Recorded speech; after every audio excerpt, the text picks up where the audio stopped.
E convidamos nesse momento o professor Dr. Ricardo Arrabi, diretor-geral de Tecnologia da Informação e Comunicação, para abordar o tema, a questão da privacidade e proteção de dados pessoais na Unicamp.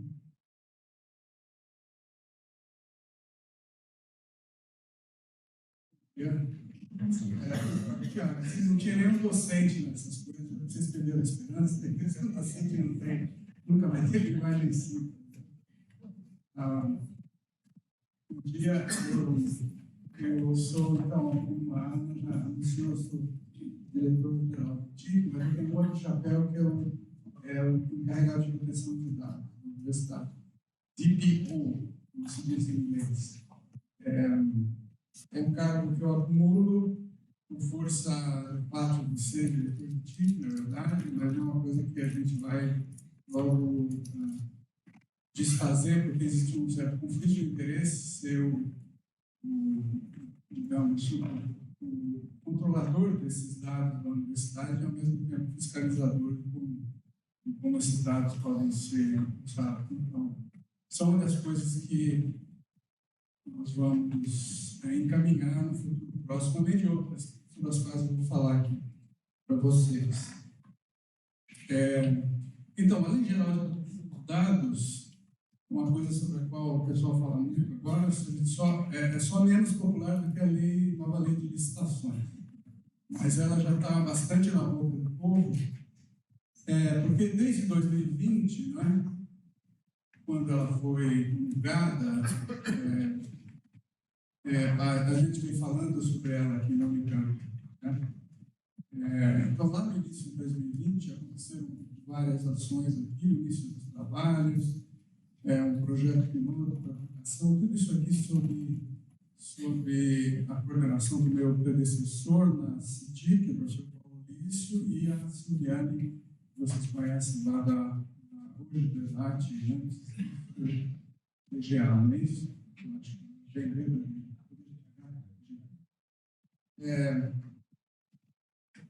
Então, um projeto piloto, bom, a coisa foi, deixa eu ver aqui, isso. O que houve foi um início de planejamento para fazer o levantamento dos processos que lidam com dados pessoais e sensíveis. A lei fala em dados pessoais e fala em dados sensíveis. Os dados pessoais são aqueles que são atribuições, são atributos das pessoas, né? Nascimento, CPF, enfim, de outras coisas que são dados pessoais. E tem certos dados pessoais que são sensíveis e tem dados que não são pessoais, mas também são sensíveis, né? Especialmente dados médicos, coisas desse tipo. Então, uma lei que trata desses dois, mas em geral não, mas fala sobre dados pessoais, né? Dados que têm a ver com pessoas. Então, como está aqui nesse diagrama, houve uma elaboração da política de privacidade, a constituição do Comitê Gestor de Privacidade e Proteção de Dados, que existe desde então e se reúne regularmente para discutir pareceres, para discutir novas aplicações da lei, discutir eventos, discutir vários aspectos da lei. Na Unicamp tem uma representação de alguns órgãos da administração, tem representação de alguns docentes também, de alguns órgãos. E também aconteceram as primeiras oficinas para orientação e construção dos relatórios de impacto e proteção de dados. Então, é uma coisa que vem acontecendo, a Unicamp foi uma abordagem inicial de baixo para cima, né? Vamos levantar os nossos processos, vamos entender o que são dados pessoais, vamos fazer esse levantamento e depois a gente se preocupa com estruturar essas ações na universidade. Então, essa primeira parte foi uma parte de muito trabalho distribuído, porque foram criados grupos em cada unidade que tiveram essa atribuição de preencher, de examinar os seus processos de trabalho, examinar quais eram aqueles que lidavam com dados pessoais, dados sensíveis, e armazenar isso num repositório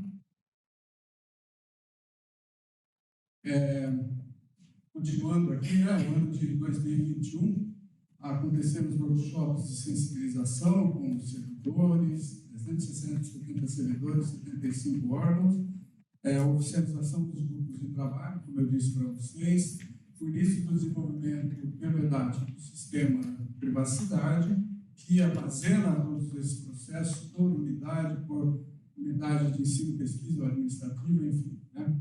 Lançamento do sistema de privacidade e outras atividades bastante intensas, com plantões na CGU, tudo isso acontecendo no âmbito da CGU, né? Plantões semanais para tirar dúvidas. Muita gente participou, acho que tenho certeza que vários de vocês devem ter participado, pelo menos que foram envolvidos de alguma forma. Então, foi uma época de muita atividade. A Unicamp saiu na frente, eu tento dizer assim, como a lei, né? Muita gente queria entender qual tinha sido a nossa experiência até aqui, escreviam, teve gente que levou o programa aqui para armazenar os seus próprios processos nas suas instituições. Então, foi uma época bastante trabalho, mas foi uma época de trabalho, como eu disse para vocês, de baixo para cima, que é bastante importante, porque você conhece, põe a mão na massa, entende, digamos, da lei, ou é forçado a entender sobre a lei, digamos, na prática, né, no âmbito da sua unidade. Então, vamos prosseguir. Eu entrei nesse processo em maio de 2021, né, final de abril, e nessa época eu continuei com as reuniões, né, e o que a gente sentia era um crescente de interesse, um crescente de complexidade também, porque a lei começa a vigorar e começa a aplicar multas, diz que vão aplicar multas, eu só quero saber, eu não conheci ninguém ainda que foi multado por não conformidade com a lei, mas deve ter muita gente em conformidade com a lei. Simplesmente não há tempo, ou com a lei de licitações, né, as pessoas põem essa coisa, põem esse prazo, mas quase todo mundo está despreparado ainda e eles têm que ser, basicamente, não muito rigorosos na aplicação da lei. A própria Agência Nacional de Proteção de Dados não está totalmente, está ativa, mas para nomear o Conselho Nacional de Proteção de Dados ainda não nomeou todos os seus órgãos esse ano. Então, existe um certo descompasso entre o que a lei diz e o que a realidade, né, consegue acompanhar nessa jornada, né? Bom,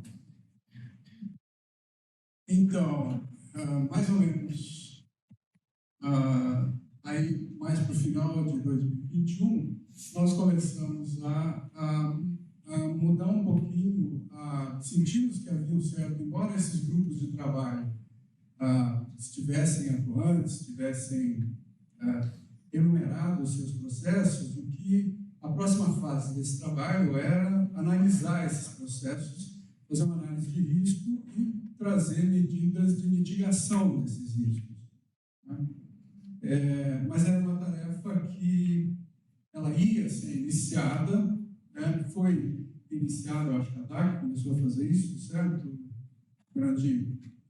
Mas não muita gente conseguiu andar nesse processo.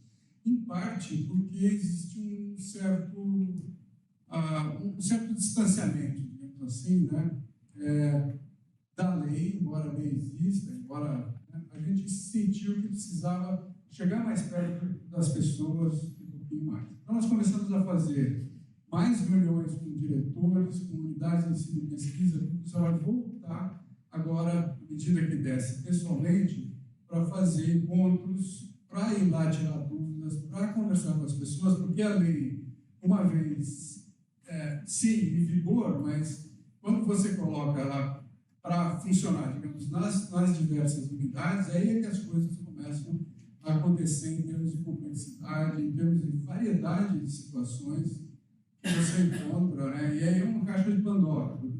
Isso, e aquilo lá, e aquilo outro, e aquilo. Bom, então a gente começou a fazer essas reuniões e mais ou menos aqui a Nalva começou a participar mais ativamente, né? Ele tirou licença, maternidade, e Nalva começou a participar e estamos os dois, basicamente, estamos os dois lá tocando essa atividade até hoje e sentindo que há necessidade de institucionalizar um pouquinho mais, além de ter o comitê gestor de privacidade e proteção, tem o escritório de proteção de dados, que é uma coisa comum já em outras entidades. Então, nós estamos preparando a regulamentação disso, a institucionalização do escritório, com um pouco mais de músculo, porque dá muito trabalho esse prosseguir essa jornada, é uma coisa que dá muito trabalho. Muito trabalho. Então, o que a gente tem feito? Né? Primeiro, essas reuniões elas têm um efeito não tanto de organizar de fazer essa análise de risco, que é uma coisa que a gente precisa fazer, mas que dá muito trabalho, a gente precisa de mais gente para fazer isso, então a gente precisa pelo menos mais uma ou duas pessoas dentro para cuidar disso, mas ela traz esse processo cultural que é de aproximar a lei das pessoas, fazer com que elas pensem no dia de trabalho delas, nos sistemas, onde elas entram, se elas estão lidando com dados pessoais ou não. Então, a lei tem duas vertentes grandes, né? Um aspecto cultural, um aspecto de trazer essa conscientização para as pessoas que elas estão lidando com dados sensíveis, e tem um outro aspecto de sistemas, digamos assim, que é onde estão os dados, na maioria das vezes. É claro, tem dados que estão em papel ainda, tem gente que imprime coisas e deixa, né, dados para outras pessoas verem, precisam tomar esse cuidado, mas os sistemas, principalmente, que contêm todos os nossos dados, esses sistemas precisam ser equipados para ajudar na aderência à lei. Então, você ter alertas, você ter lugares onde você diz, você sabe o que está fazendo, você não sabe, você vai entrar numa página que tem isso, você sabe, até uma coisa como essa aqui que está acontecendo já, que é um sistema para dar. A gente vai agregar um sistema aos sistemas existentes da Unicamp, da DAC, da Conveste, da DGRH, da Escola de Extensão, todos os lugares onde há na área assistencial, que é a área mais sensível de todas, porque lida com uma quantidade enorme de dados médicos, servidores não, né, da população, né, dados de saúde, né, que são muito sensíveis. Então, nesses órgãos, nós vamos agregar um sistema que vai dar àquela pessoa que está entregando os seus dados naquele momento um controle sobre aqueles dados. Ela vai poder registrar e controlar por onde ela deixou os seus dados. Órgão tal, deixei por causa disso, com essa finalidade, por esse tempo, o compromisso desse órgão é tratar esses dados desse tempo, etc. Mas também fui nesse outro lugar que deixei meus dados lá para isso, etc. Então, a pessoa vai ter um mapa, né, dentro do seu celular, né, de onde deixou os dados e que uso tem sido feito desses dados. E para quem retém esses dados, a universidade, nesse caso, mas pode ser qualquer outra instituição, vai ter como fazer uma melhor gestão desses dados que ela está adquirindo de pessoas que estão deixando esses dados na universidade. Então, isso é outra vertente que a gente pretende, na hora que tiver telemedicina, a gente vai ter que pensar em alguma coisa. Enfim, tem toda uma vertente de sistemas que vai ter, e aí, digamos, o meu chapéu de TIC ajuda, embora mas só para prover esses sistemas, não como encarregado. Então, tem uma intersecção dessa área de dados em geral da universidade, não só sobre o aspecto de privacidade, mas gestão de dados em geral da universidade, governança, que é uma coisa que a gente vai começar a pensar agora com mais cuidado, e tem uma intersecção com a área de TIC, mas não é exatamente a mesma coisa. todo mundo que trabalha com dados sabe que dados, a gente precisa pensar em dados como dados e não só tipo de dados. TIC prover o meio onde dados são armazenados e manipulados, mas não a governança desses dados. Então, nós fizemos essas primeiras reuniões e depois elas acabaram aí faz uma semana, 2 semanas, em que a gente fez uma peregrinação por várias, todo mundo que quis nos receber, nós fomos lá, eu abria a reunião, trazia em geral um grupo de trabalho, que agora vai se transformar em comitê local, com uma pessoa designada para ser uma espécie de encarregado de proteção de dados local de cada unidade. Fazíamos reuniões com essas pessoas e quem aparecesse, na verdade. Então aparecia o diretor, aparecia as pessoas, coordenador de gravação, coordenador de pós, o pessoal da área administrativa, e a gente conversava e tirava dúvidas. Sempre que fosse possível, com a ajuda aqui da Juliana, que é a CEO dessa empresa, T-Global, que está uma empresa incubada aqui na Unicamp, que basicamente está doando esse sistema da Unicamp para ser agregado aos nossos... Mas como ela é advogada especializada em LGPD, a gente pediu para ela ajudar aqui, então ela ajudou nessas... Basicamente não precisou pedir, porque ela se ofereceu, ela gosta dos clientes, tem nos ajudado nessas visitas às unidades. E depois, o que está acontecendo agora são essas séries de palestras organizadas estão sendo ministradas pela Juliana, com a ajuda da Lindinal, para focar em atividades docentes. Então, semana passada foi um bafafá, porque pode publicar nota de aluno com o nome dele, não só RA que pode, mas por que nota de aluno é sensível? Porque se o aluno tirar 1 na prova, é nada sensível, se ele tirar 10, não é tão sensível. Essa coisa a gente conviveu com isso muitos anos, e o que eu fazia era tirar o nome, botava RA, mas todo mundo sabe RA, todo mundo vai querer saber que então, bom, Classroom e Moodle, por exemplo, eles dão a possibilidade de você divulgar as notas, mas o aluno só consegue ver a nota dele. Né? Então, a gente está colocando essa recomendação, precisamos discutir isso daí no comitê depois, qual é o melhor procedimento, porque, enfim, tem gente que acha que isso é um exagero, um absurdo, afinal de contas, os alunos precisam se medir uns com os outros, a parte da cultura. Então, a LGBT tem muito disso, tem na nossa cultura também. O que é aceitável, o que é sensível, é diferente em cada cultura. Provavelmente, se a gente for ao Japão, né, algumas coisas vão ser mais sensíveis do que outras. Então, enfim, esse foi um assunto, isso e a lei da transparência, que é uma lei, a LAI, né, que é uma lei que meio que está em tensão com a LGPD. Né? A LAI diz, divulga tudo, aqui o Flávio fala, né, o gestor fala, não, tem que divulgar tudo, porque a lei não sei o quê. E aí tem o pessoal da LGPD que, peraí, não dá para divulgar. Então, está certo a gente divulgar o salário do jeito que nós estamos divulgando? Essa foi a outra pergunta que apareceu. Bom, precisa mostrar, porque o tribunal disse que precisa mostrar, e a lei de acesso à transparência diz que precisa mostrar.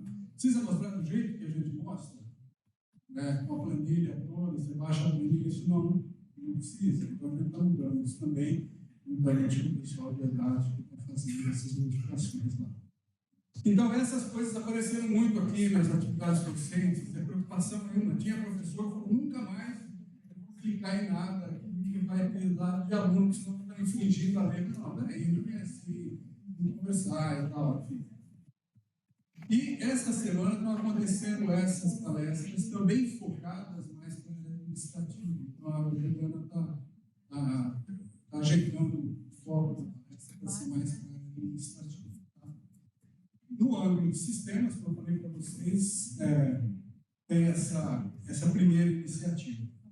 Esse sistema que está sendo testado, vai ser testado em breve. Que mais, né? Bom, acho que essa transparência é mais, digamos, dando a ideia do que como a gente precisa mexer nas estruturas. nos processos, nas ferramentas e toda a visão cultural da LGPD, que é uma coisa que a gente precisa se preocupar também. Próximos passos, né? A institucionalização do escritório de proteção de dados,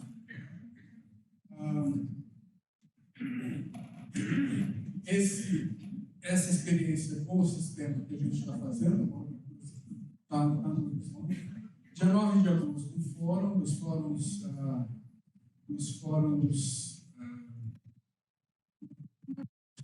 fóruns permanentes na Unicamp, a proposta foi aceita, dia 9 de agosto, lá no CDC, um fórum cujo foco, na parte da manhã, vai ser assim, uma coisa mais institucional. Então, as 3 universidades paulistas vão trocar experiências, vai ter um juiz falando da experiência dele no Tribunal de Justiça, e vai ter alguém da administração estadual, vai ter alguém da Agência Nacional de Proteção de Dados, enfim, uma coisa mais de grandes instituições. À tarde, a gente vai dar um foco um pouco mais, uma parte de tecnologia, uma parte, tem alguém da FAPESP que vai vir também, então vai ser uma coisa um pouquinho mais variada, com 3 vezes 3. Para a área da saúde, sim. Eu esqueci de dizer, mas está certamente na cabeça da gente, que a área da saúde é uma área que, enquanto toda aquela atividade nos anos de 2020 e 2021 estava sendo feita remotamente, obviamente, o pessoal da saúde estava preocupado com outra coisa, estava preocupado em atender gente com Covid. Então, eles não conseguiram progredir muito, quase nada, para a estruturação interna, ao ponto da gente falar sobre isso recentemente, com eles e alguns setores do HCM saberem que existia um comitê de estruturação de dados. Por isso também a gente queria se aproximar um pouco mais. E começamos uma ação muito concentrada na área da assistência agora, com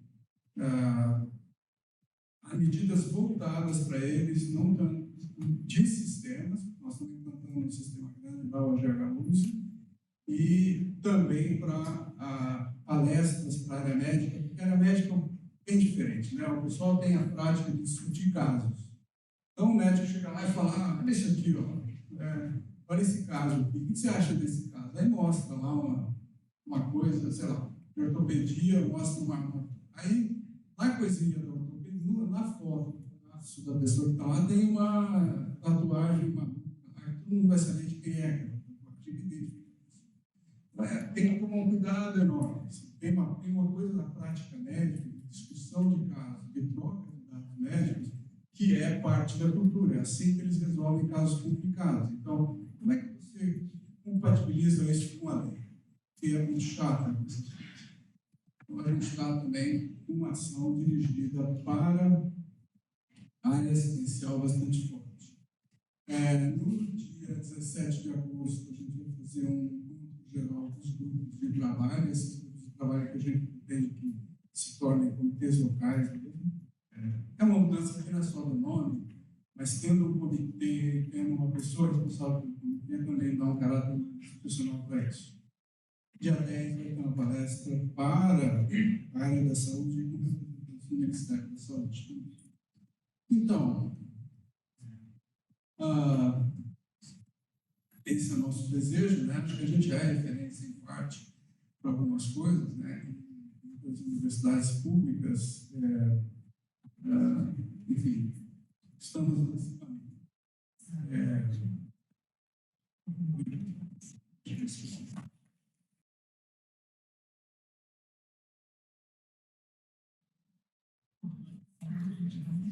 Professor Ricardo Arrago, muito obrigada pela explanação desse importante tema que nós enfrentamos aí no nosso dia a dia. Bom, chegamos ao fim das atividades programadas para esse encontro. Em breve, outras edições desse fórum deverão ocorrer. Vocês podem contribuir enviando aos organizadores temas a serem abordados. E agradecemos a presença de todas e todos, desejando uma boa tarde.